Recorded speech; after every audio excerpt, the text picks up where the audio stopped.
J'étais en train d'examiner des rapports trimestriels lorsque mon téléphone a sonné. Le nom de ma mère s'est affiché sur l'écran, ce qui m'a fait marquer une pause. Nous ne nous parlions pas beaucoup ces jours-ci, alors l'avoir appelée pendant les heures de travail était inhabituel. « Robin, chérie », dit la voix de maman avec ce ton familier qu'elle utilise lorsqu'elle veut quelque chose. « Ton père et moi devons avoir une conversation sérieuse avec toi. Peux-tu venir après le travail ?» J'ai jeté un coup d'œil à mon agenda. À 28 ans, je m'étais construit une vie confortable, avec un travail exigeant qui m'occupait généralement jusque tard dans la soirée. Mais quelque chose dans la voix de maman m'a fait reconsidérer mes excuses habituelles. « Bien sûr, je peux passer vers 6 heures, ai-je répondu, me demandant déjà de quoi il s'agissait. Le trajet jusqu'à la maison de mes parents m'a semblé plus long que d'habitude. Lorsque je me suis garée dans l'allée familière, j'ai remarqué que la voiture de ma sœur n'était pas là. C'était étrange, Marianne avait l'habitude de rester à la maison la plupart des soirs. Et la maison me semble plus petite que dans mes souvenirs, même si j'ai déménagé il y a seulement 4 ans.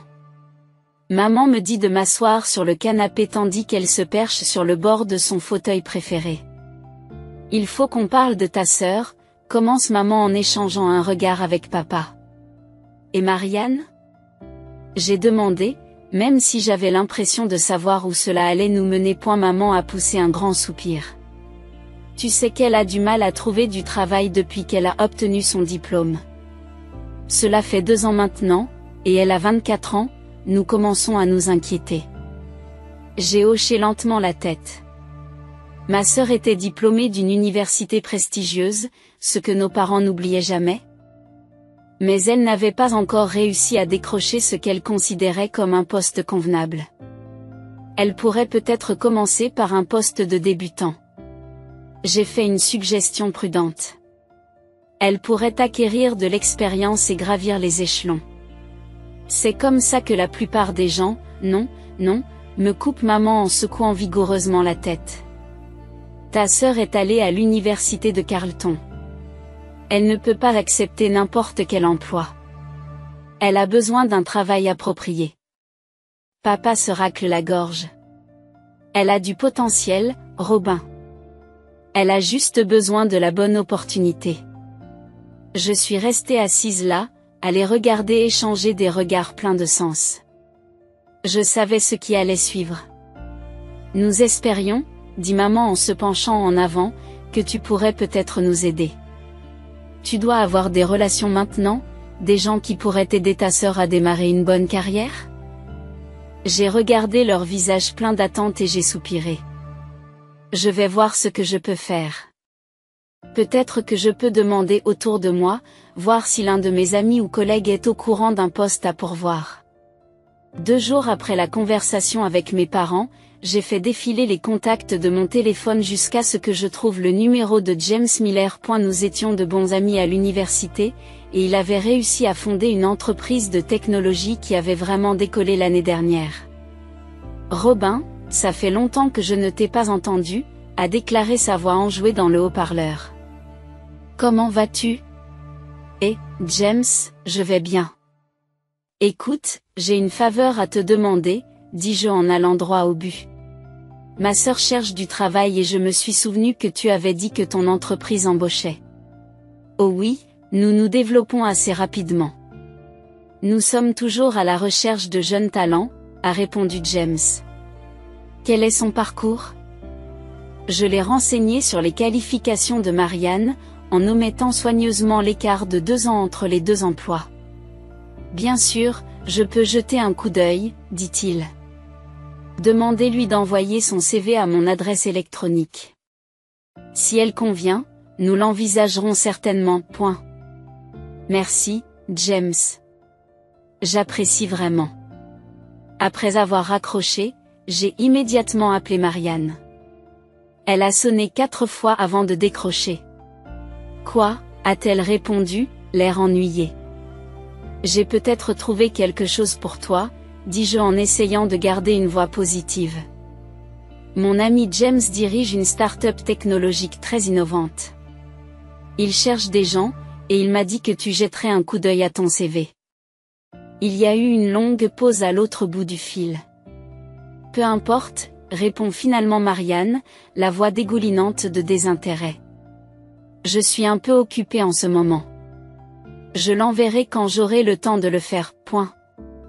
Le plus tôt sera le mieux, virgule. Ai-je insisté. Ces postes ont tendance à être pourvus rapidement. J'ai dit que je le ferai quand j'en aurai fini avec mes affaires personnelles, s'est-elle emportée avant de raccrocher. J'y regarde mon téléphone avec incrédulité. J'essayais de l'aider et c'est la réponse que j'ai reçue. Mais ce n'était que le début. Après ma visite chez mes parents, ma mère a commencé à m'appeler presque tous les jours. C'était un changement étrange, nous nous parlions à peine auparavant, et soudain, elle voulait tout savoir de ma vie. Elle me demandait, « Comment se passe ton travail, chérie ? Est-ce qu'il te paie bien ? Ton appartement doit coûter cher. » Et inévitablement, chaque conversation se terminait par « Oh, au fait, je déteste demander ça, mais pourriez-vous me donner 100 $? Jusqu'à la semaine prochaine. » Ou alors, il nous manque un peu d'argent pour payer la facture d'électricité ce mois-ci. À chaque fois, je soupirais et je transférais l'argent. Ce n'était pas grand-chose. Et je pouvais me le permettre, mais quelque chose dans ces nouveaux appels quotidiens et ces demandes constantes me mettait mal à l'aise. Pourtant, c'étaient mes parents, et je me disais que ce n'était que temporaire, jusqu'à ce que Marianne trouve un emploi. En plus des appels téléphoniques quotidiens, maman a commencé à m'inviter plus souvent au dîner de famille. Tu es toujours très occupée par ton travail, disait-elle. La famille doit passer avant tout, Robin. Rejoins-nous pour le dîner du dimanche. Ces dîners sont devenus un rituel hebdomadaire, mais ils suivaient tous le même scénario. À peine avais-je franchi la porte que maman se lançait dans son sujet favori, les dernières réalisations de Marianne. Ta sœur a eu 5 entretiens cette semaine, annonce-t-elle un dimanche, rayonnante, alors qu'elle me passe la purée de pommes de terre. 5. Tu peux croire qu'elle travaille si dur ? Papa a hoché la tête d'un air approbateur. C'est ça, notre fille. Elle se donne toujours à fond. Oh, et elle prend des cours d'espagnol maintenant, poursuit maman, en prenant à peine le temps de respirer. 3 fois par semaine. Et elle suit aussi des séminaires de développement personnel. L'instructeur dit qu'elle a un potentiel incroyable. J'ai poussé la nourriture dans mon assiette, les souvenirs remontant à la surface alors que j'écoutais à moitié leurs louanges incessantes sur Marianne. Il en avait toujours été ainsi, aussi loin que je me souvienne. J'avais 4 ans lorsque Marianne est née. Le jour où ils l'ont ramenée de l'hôpital, c'est comme si un interrupteur s'était déclenché dans notre famille. Soudain, tout tournait autour de ma petite sœur. Mes dessins ont disparu du réfrigérateur, remplacés par les premiers gribouillages de Marianne. Mes résultats scolaires sont devenus un bruit de fond pour chaque étape importante franchie par Marianne. Le souvenir de la fête de mon 10e anniversaire est encore douloureux. J'avais invité toute ma classe, mais lorsque Marianne a piqué une crise parce qu'elle voulait souffler mes bougies, papa et maman l'ont laissé faire. Ne sois pas égoïste, Robin, m'ont-ils grondé quand j'ai commencé à pleurer. Ce n'est qu'une petite fille. Ce schéma s'est poursuivi tout au long de notre enfance. Si quelque chose allait mal, on me le reprochait. Lorsque Marianne, 8 ans, a cassé le vase préféré de maman en courant dans la maison, j'ai été punie pour ne pas l'avoir surveillée correctement. Lorsqu'elle a échoué à un examen au collège, c'était de ma faute parce que je ne l'avais pas aidée à étudier. Peu importe que j'ai eu mes propres examens à préparer. Dès que j'ai commencé le lycée, mes parents m'ont fait comprendre qu'ils ne pourraient pas m'aider à payer les frais de scolarité. Nous devons économiser pour les études de Marianne, expliquait-il. Elle est très prometteuse dans ses cours avancés. Je me suis donc lancé à corps perdu dans mes études. Pendant que Marianne suivait des cours de danse et participait à des camps d'été, je travaillais à temps partiel et je me couchais tard pour rédiger des essais en vue de l'obtention d'une bourse d'études. Lorsque j'ai finalement obtenu une bourse pour l'université d'État, le seul commentaire de ma mère a été « Au moins, c'est réglé. Maintenant, nous pouvons nous concentrer sur l'inscription de Marianne à Carleton. L'université a été épuisante. Entre le maintien de la moyenne de ma bourse, les 20 heures de travail hebdomadaires à la librairie du campus et les heures supplémentaires passées à servir les tables le week-end, j'avais à peine le temps de dormir. Mais cela en valait la peine. Le jour où j'ai quitté la maison de mes parents pour emménager dans mon propre appartement, c'est la première fois que j'ai eu l'impression de pouvoir respirer librement. Parfois, je me demande si mes parents ont remarqué à quel point je travaillais dur, à quel point je me débrouillais seul. Mais assis ici, lors d'un autre dîner de famille, à les écouter s'extasier sur le dernier coup de Marianne en matière d'amélioration de soi, je connais déjà la réponse. 2 semaines après ma conversation avec James, Marianne s'est enfin décidée à envoyer son CV. À mon grand soulagement, James a vu du potentiel dans sa candidature et lui a proposé un poste au sein du département marketing. J'ai appris son acceptation, non pas par Marianne elle-même, mais par un coup de téléphone enthousiaste de ma mère. « Ta sœur a obtenu le poste », a-t-elle pratiquement crié au téléphone. « N'est-ce pas merveilleux ? Elle a tellement de talent qu'ils ont tout de suite reconnu son potentiel. » Aucune mention de mon lien avec James, bien sûr. Pas de reconnaissance du fait que j'avais contribué à ce que cela se produise. Mais je m'y étais habitué. Les semaines se sont transformées en mois, et avant que je m'en rende compte, Noël approchait.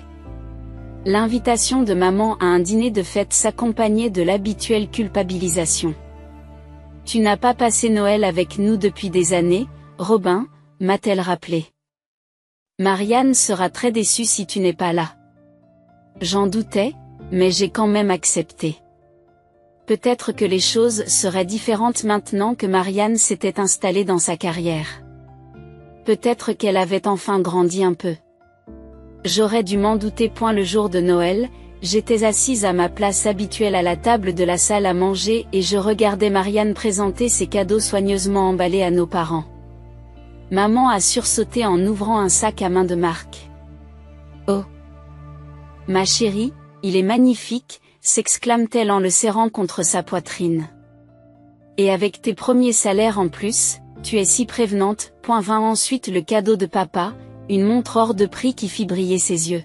« C'est ma fille », dit-il fièrement.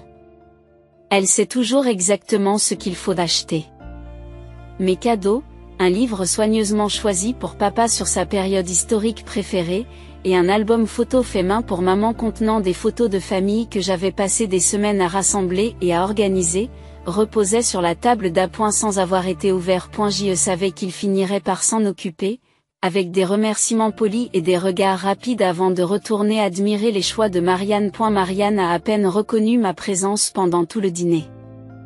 Les rares fois où nos regards se sont croisés, elle a rapidement détourné les yeux, comme si le fait d'établir un contact visuel pouvait l'obliger à exprimer sa gratitude pour le travail que je l'avais aidé à obtenir. Et la conversation la plus proche que nous ayons eue a été celle où elle m'a demandé de lui passer la sauce. Mais la vie continue. Les appels quotidiens de maman comprenaient désormais des rapports détaillés sur les succès de Marianne dans l'entreprise, chacun étant présenté comme si ma sœur avait révolutionné l'entreprise à elle seule. Marianne a fait une présentation à la conférence trimestrielle, se réjouissait maman. Tout le monde a été impressionné. Ils lui ont même demandé d'animer une session en petit groupe. Ou encore, ta sœur vient de rentrer de son premier voyage d'affaires à Chicago. Son patron lui a dit qu'elle avait un réel potentiel de leadership. J'ai écouté ces mises à jour alors que j'étais assise à mon propre bureau, où j'avais remporté mes propres succès sans l'aide ou les relations de quiconque. Mais bien sûr, ces réussites ne valaient pas la peine d'être mentionnées. Elles ne l'avaient jamais été. Oh, et est-ce que je te l'ai dit ? Un jour, maman a continué, sa voix pétillant d'excitation. Marianne a été chargée de leur nouvelle campagne de médias sociaux. Elle est tellement douée que tout le monde adore ses idées. J'ai fait des bruits d'intérêt tout en terminant mon propre rapport trimestriel, celui qui m'avait valu un bonus le mois dernier. Non pas que j'ai pris la peine d'en parler à mes parents. À quoi cela servirait-il ? L'appel est arrivé un mardi soir pluvieux, alors que je préparais le dîner. Je me suis assise au comptoir de ma cuisine, écoutant le bruit familier de la pluie contre mes fenêtres, pendant que maman détaillait leurs problèmes financiers. Les impôts fonciers avaient augmenté. La voiture avait besoin de réparation. Le revenu réduit de papa ne couvrait plus les dépenses de base. Nous ne savons pas trop quoi faire, termine-t-elle. La voix légèrement fêlée. Je sais que c'est beaucoup demandé, mais nous espérions que vous pourriez peut-être nous aider à traverser cette période difficile. J'ai regardé les légumes à moitié coupés sur ma planche à découper, en pensant à mes propres finances. J'avais un bon salaire, je vivais modestement et j'avais réussi à économiser une somme convenable. Pourtant, ce qu'elle me demandait, de combien avez-vous besoin? Je me suis entendu demander. Il y a eu une pause à l'autre bout du fil. Eh bien, peut-être $1000 par mois? Jusqu'à ce que les choses s'améliorent? Après un long moment, j'ai accepté. Les virements mensuels sont devenus partie intégrante de ma routine, comme le paiement du loyer ou des charges.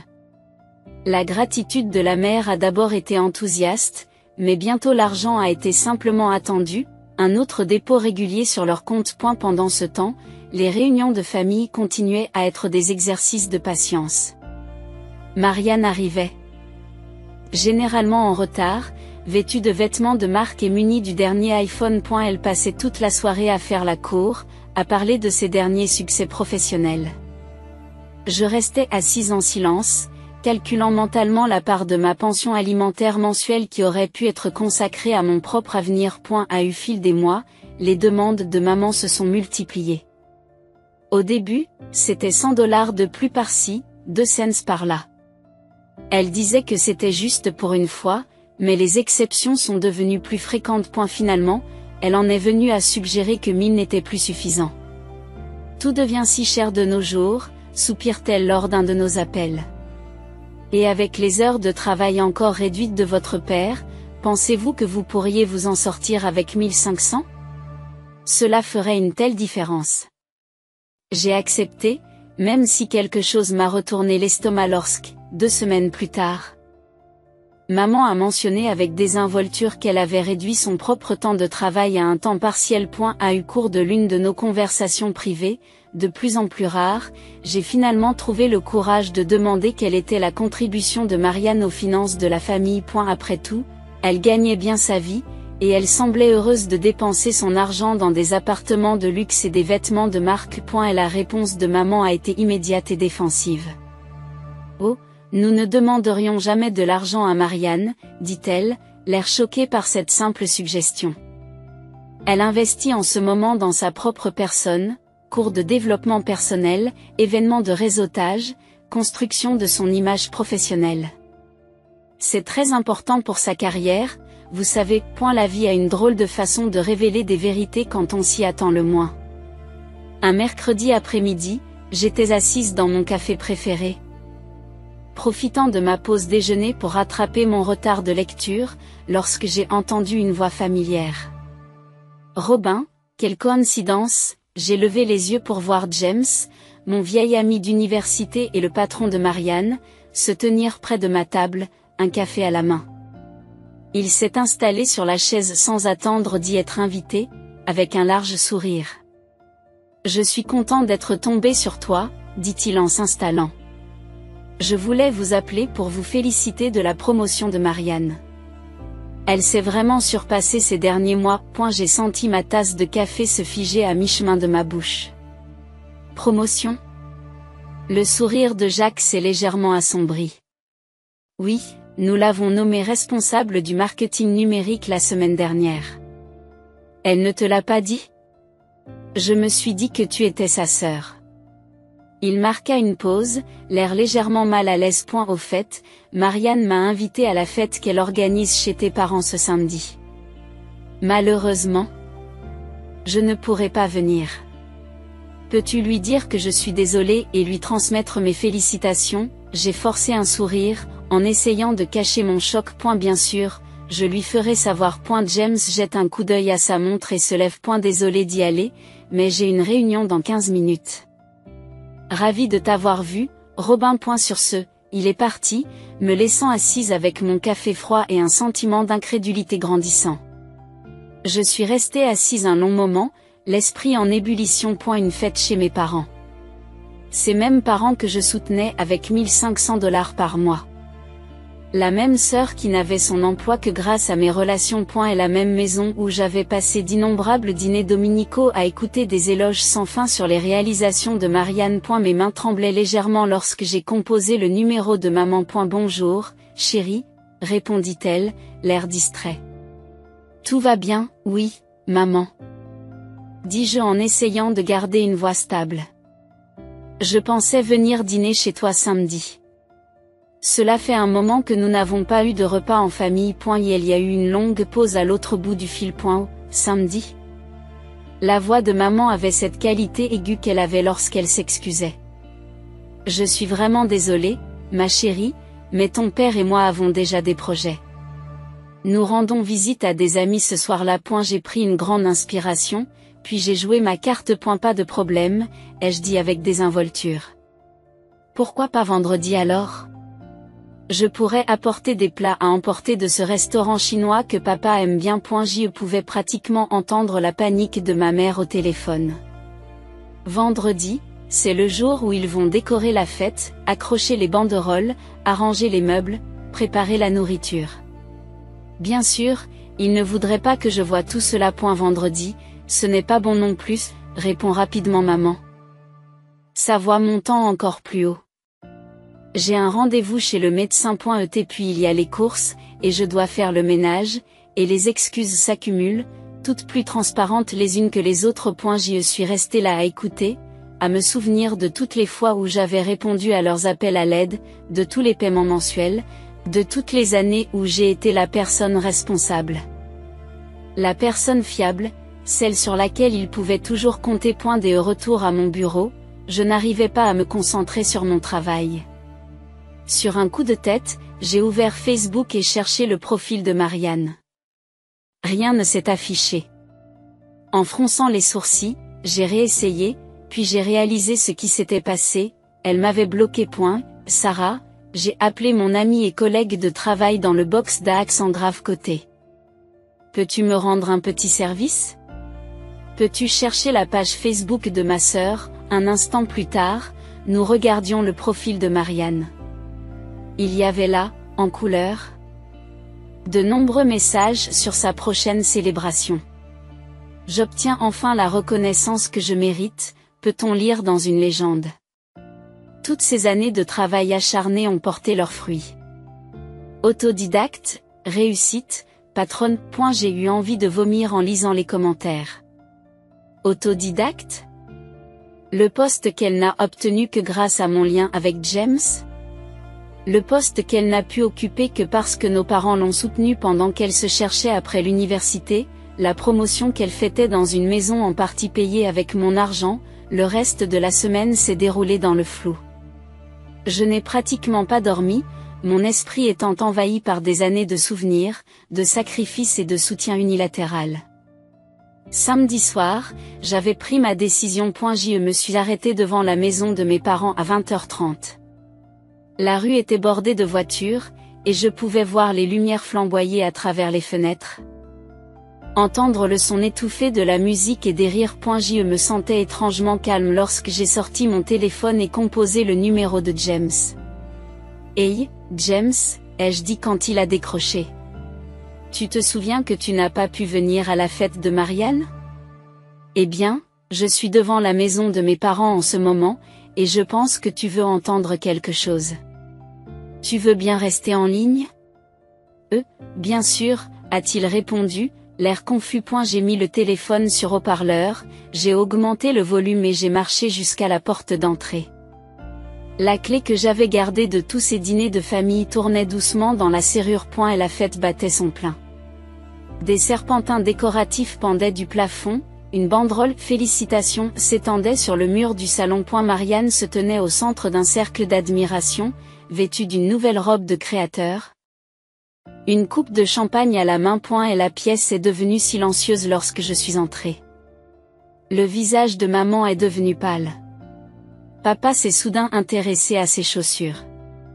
L'expression de Marianne est passée du choc à la colère. Qu'est-ce que nous fêtons exactement ce soir? J'ai demandé, ma voix portant dans le silence. Soudain, Marianne se ressaisit la première. Qu'est-ce que tu fais ici? Demanda-t-elle, le visage rougi. Tu n'as pas été invité.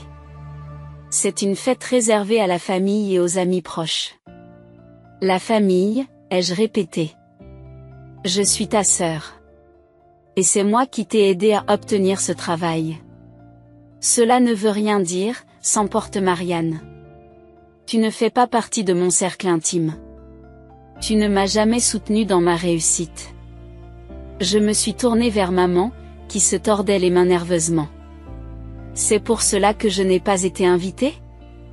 Parce que je ne te soutiens pas assez? Et les $1500 que je t'envoie chaque mois? Maman lève le menton. Un air défensif familier se dessine sur son visage. Eh bien, nous n'en aurons plus besoin. Marianne a un nouveau poste formidable, avec un excellent salaire. Elle va nous aider à partir de maintenant. J'ai regardé ma mère, ses paroles résonnant encore dans mes oreilles. Lorsque Marianne s'est avancée, son visage s'est illuminé de champagne et de colère. Tu veux parler de la façon dont j'ai obtenu ce travail, dit-elle en ricanant. Très bien, parlons-en. Et si vous connaissiez James? C'est moi qui ai mérité cette promotion. C'est moi qui ai travaillé dur et qui ai impressionné tout le monde, point. Tu ne penses pas que tu devrais au moins reconnaître? Commençai-je, mais elle me coupa la parole. Reconnaître quoi? Mon Dieu, tu as toujours été comme ça, si désespéré pour attirer l'attention, pour avoir du mérite. La voix de Marianne s'est élevée, aiguisée par des années de mépris emmagasiné. Tu sais quoi? J'ai toujours eu honte d'être de ta famille. Tu te promènes toujours dans tes vêtements bon marché, enfouis dans tes livres, tu ressembles à une sorte d'épouvantail. Est-ce que tu as au moins une robe décente? Tu es un air embarrassant et un barbouilleur depuis que nous sommes enfants. Le silence s'installe dans la salle. Plusieurs invités se déplacèrent mal à l'aise, évitant de se regarder dans les yeux. La coupe de champagne de quelqu'un tinta nerveusement contre une table. J'y sentis un calme étrange s'installer en moi. Et, James, ai-je dit clairement dans le téléphone que je tenais toujours. Tu as compris tout ça? Chaque mot, sa voix sortait du haut-parleur, claire comme de l'eau de roche dans la pièce silencieuse. Et je suis absolument consterné. Le visage de Marianne est passé du rouge au blanc en un instant. J'ai tourné l'écran du téléphone vers elle pour qu'elle puisse voir le nom de James sur l'appel. Bonjour, Marianne, poursuit James. La voix dure. Je m'attends à vous voir dans mon bureau lundi matin à la première heure. Considérez que votre promotion est annulée et je vous donne 2 semaines pour trouver un nouvel emploi. Ce genre de comportement est tout à fait inacceptable dans notre entreprise. La coupe de champagne de Marianne lui a échappé des doigts et s'est brisée sur le parquet. Maman se précipite, les mains tendues. Robin, chérie, on peut sûrement... Non, je l'ai interrompu. Nous ne pouvons pas. Et à partir de demain, tu peux arrêter d'attendre ces dépôts mensuels. J'en ai fini. J'ai regardé dans la pièce les décorations coûteuses que mon argent avait probablement contribué à payer.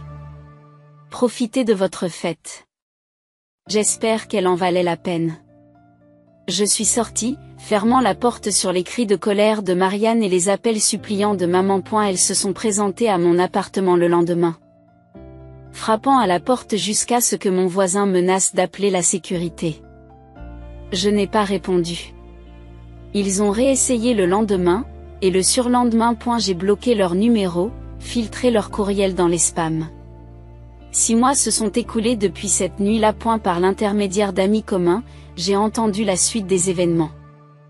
Marianne est rentrée chez elle après avoir perdu son emploi, son appartement luxueux n'étant plus abordable. Elle a essayé de trouver un autre poste dans le marketing, mais les références de James, ou leur absence, lui ont fermé beaucoup de portes. Maman a repris son ancien travail à temps plein, maintenant que mon aide mensuelle s'est tarie. Papa a essayé de me joindre une fois par l'intermédiaire d'un cousin, disant qu'il se débattait sans mon aide, mais j'ai aussi bloqué ce numéro. Hier, j'ai eu une promotion au travail. Assis dans mon bureau, en regardant le courriel de félicitations, j'ai repensé à la fête à laquelle j'avais participé il y a 6 mois. J'ai pensé à leur écrire pour leur faire part de ma réussite, mais je me suis souvenu que je n'avais plus besoin de leur validation. Je n'en ai jamais eu besoin.